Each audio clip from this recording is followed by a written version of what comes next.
Hi, my name's Ian Wallace. I call myself the Messed Up Counsellor, which is quite an intriguing name. And the podcast you're about to see is one of many, and we've been doing about a year now.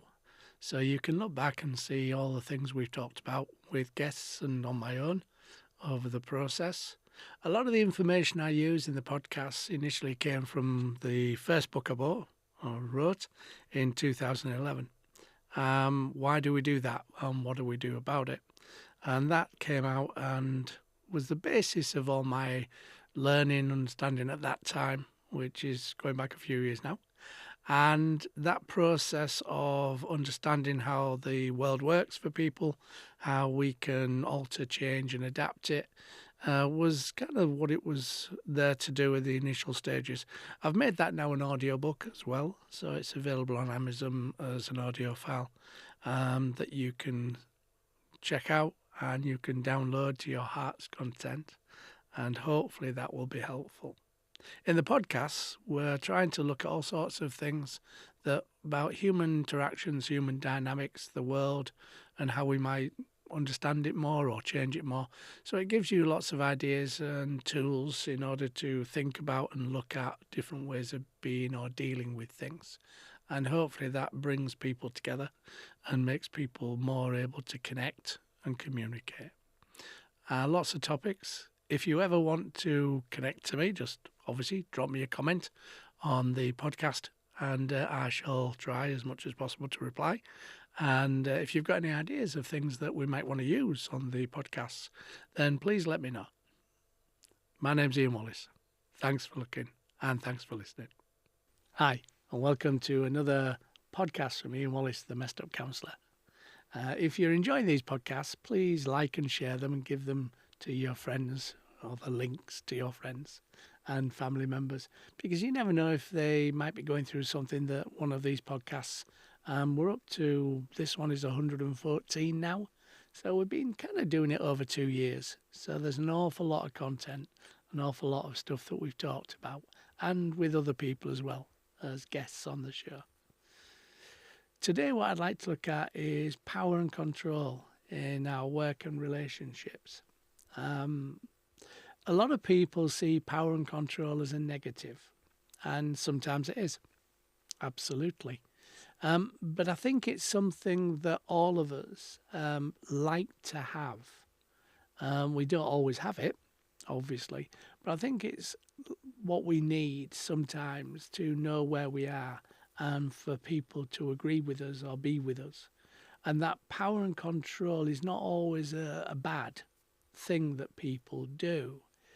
I see it as a continuum sometimes, where people in relationships, other people or work colleagues or stuff, there's kind of like a line, and we move through a process from care on one end to control on the other end. And none of us know where we are on that line with other people when we're relating to other people until we ask them. And once we've asked them, they then say, if they can honestly say, this feels like you're controlling me, or this feels like you're caring about me, then we can modify it, move it, reduce it, move back into the care and not into the control. And I think it's a dance that we do with most things in our lives, to be fair, not just relationships, primary relationships, but I think at work and in any interaction with another human being, where we are in the hierarchy, where we fit in that group or that connection.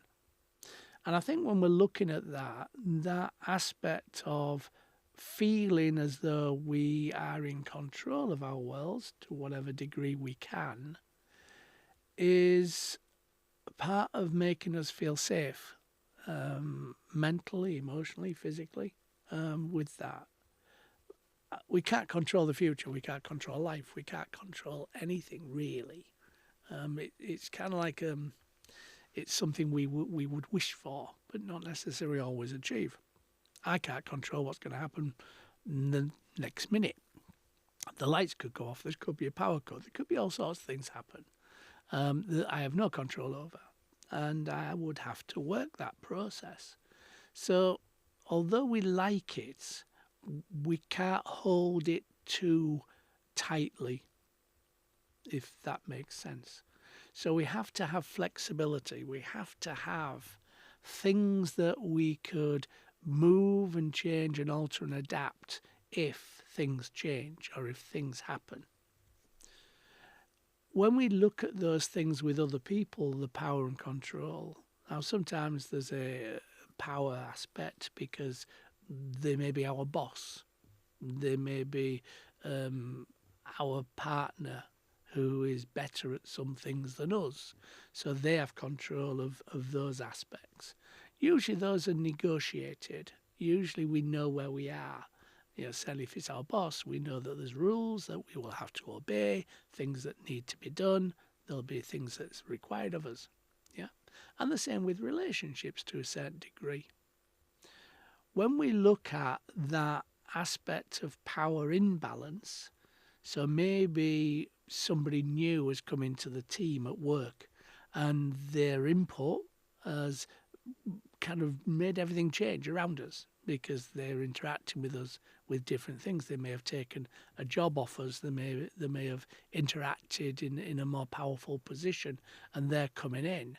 So we need to then adapt to that newness, that difference. And that can be really, really hard for us sometimes because we have to give up something. Now, if we give up something that we've made a decision about, it's our choice, then that doesn't affect us as much because we're in control of it. We know where we are. If something's been done that we don't have control over the choice of, it's been done to us or without us knowing it was going to change, that's a much harder thing for us to come to terms with usually.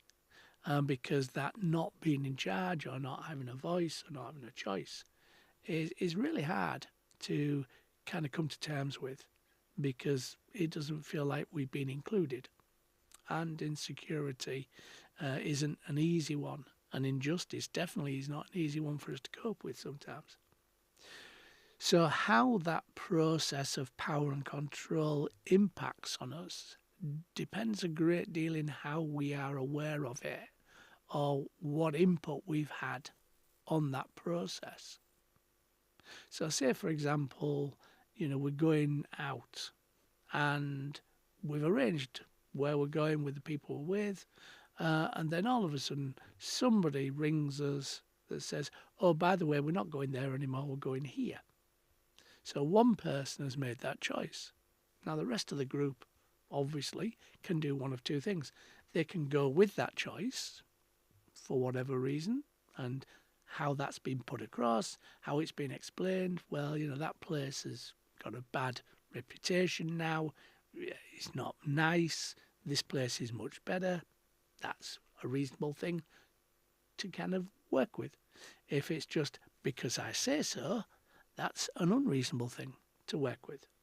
So depending on how that's been put to us will depend on our reaction, quite naturally.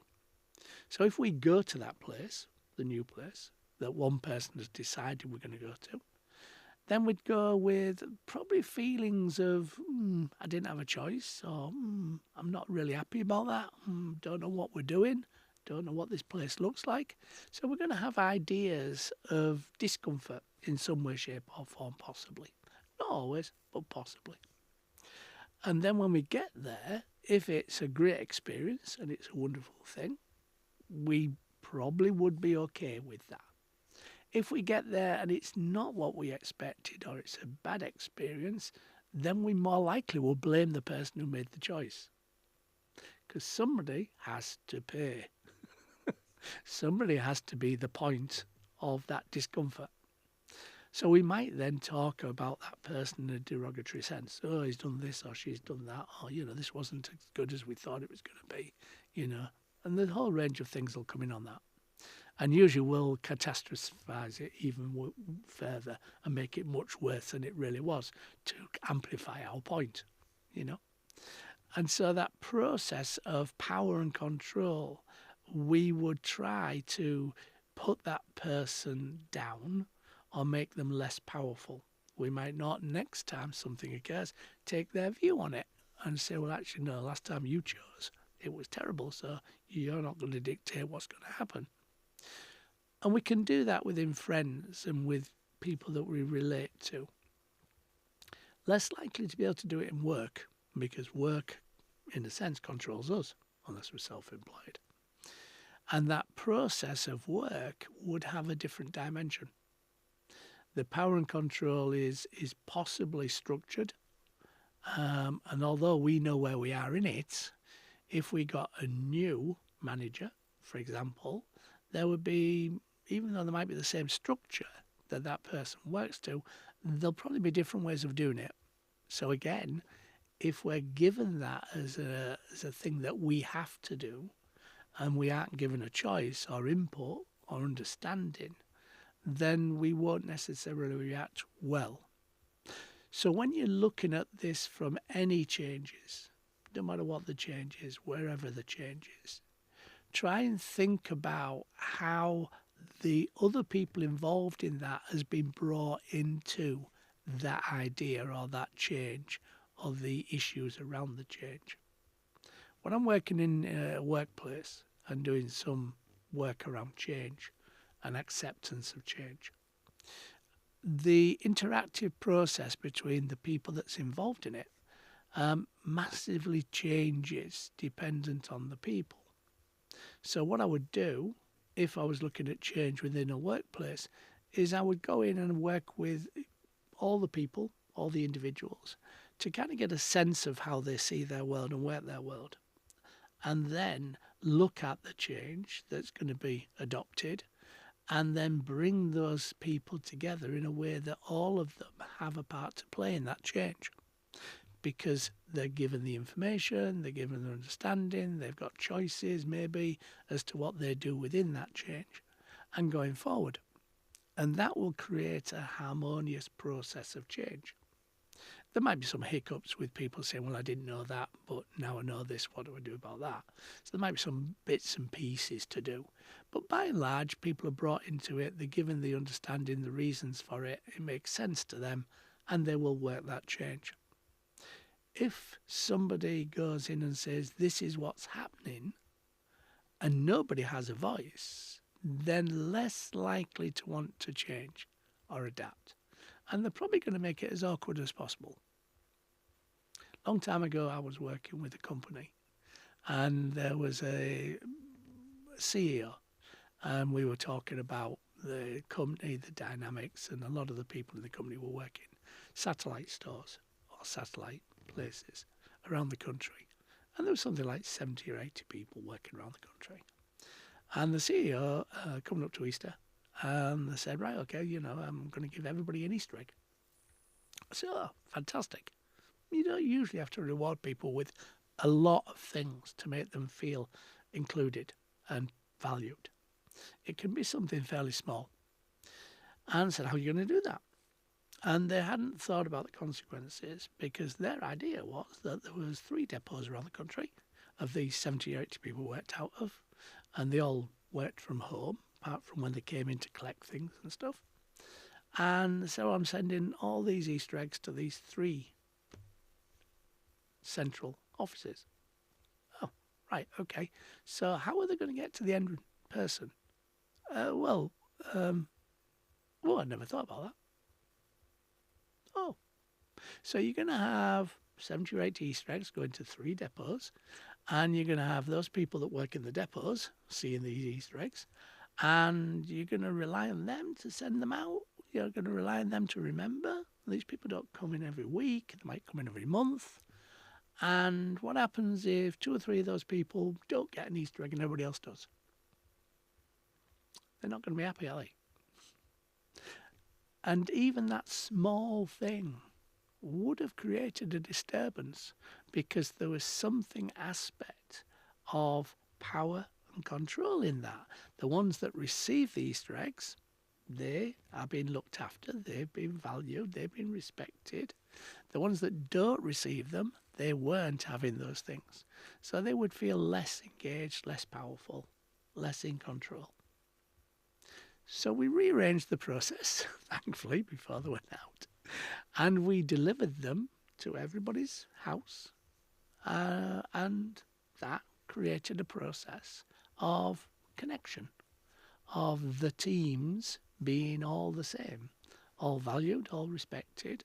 Even if they didn't like Easter eggs, they got one. So they were being exactly the same as everybody else. And that's where the power and control sometimes gets missed, because people don't see that as power and control. But it can be sometimes seen that way by the person at the other end, the person who didn't get the Easter egg, for example. And feeling included for that change, because it had never been done before, so it's brand new, giving them that incentive, just in a small way, small token. They were very nice Easter eggs, I must say, but a small token of Easter eggs. Then that made the connection to the whole company, because everybody enjoyed it, being part of it, being valued, being respected. So when you're looking at anything of change, anything of new, anything of different, the motives and the motivation might have been 100% right. I want to give all these people that work for me some recognition. Fantastic, wonderful thing. I'm not sure I'm going to do it fully and not see the end result of what may or may not occur. But that then would have been not necessarily helpful in bringing that cohesion to that company. So when we're looking at change, whether it's in a company, whether it's in relationships, whether it's in friendships, groups, whatever, then whatever the change is going to be, try to, as much as possible, involve everybody into the change discussion before it occurs. Try to make sure that they're invested in it and that nobody feels put out, nobody feels excluded, nobody feels not in that process. And then you'll find that sometimes even the conversations that come back from the people in the group might give you a better way of doing it, an easier way of doing it, a more satisfactory way of doing it, because you're involving more people's decisions and ideas. And if we can do that with any change, then we're more likely to get a cohesive process of connection, which will be really good. Most people want to be connected. Most people want to be valued and respected. And usually they're okay, even if change has to occur. They usually are okay as long as they're explained why and what the reasons are, and that it will benefit them in the long run, or the short run, to be fair. And that means that the group, the team, the colleagues, the friends, whatever that group is, should make the change work, because everybody's going to get a win out of it.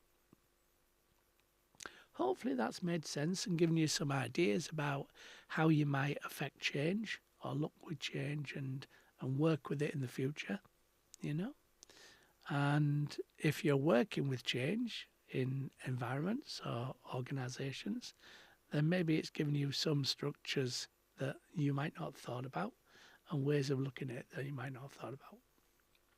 Please share, like, and subscribe to the channel, and then you'll get these every Monday, these little nuggets of things, possibly, maybe not, that might give you ideas and understanding of how to do things or how to work with human beings and a process. My name's Ian Wallace. I'm the Messed Up Counsellor. Take care. Hi, thanks for listening to the podcast, and hopefully it made sense and was interesting for you. Please subscribe, like and share. With the podcasts, you never know who will be helped by the things we talk about, things we share. We don't normally tell people our problems, but by sharing it and helping other people to understand things.